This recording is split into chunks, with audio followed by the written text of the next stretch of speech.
ప్రకాశం జిల్లా పొదిలి పట్టణంలో 24వ తేదీన ఆర్యవైశ్య వ్యాపారస్తులపై ఎస్ఐ వేమన అకారణంగా ఒక తీవ్రవాదిని కొట్టినట్టు ఒంటి నిండా వాతలు పడేటట్టు కొట్టారు.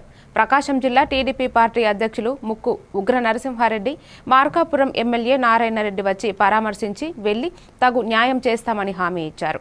ఇంతవరకు ఎస్ఐపై చర్యలు తీసుకోకపోవడంతో ఈరోజు పొదిలి పట్టణంలో ఉన్న ఆర్యవైశ్యులు, ప్రకాశం జిల్లాలోని ఆర్యవైశ్య సంఘం నాయకులు అందరూ కలిసి బంద్ చేశారు.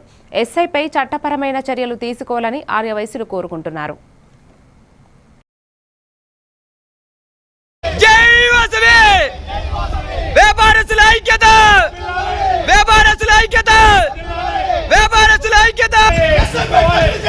తీసుకోవాలి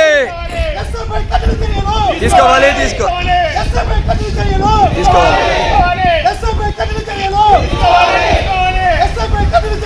తీసుకోవాలి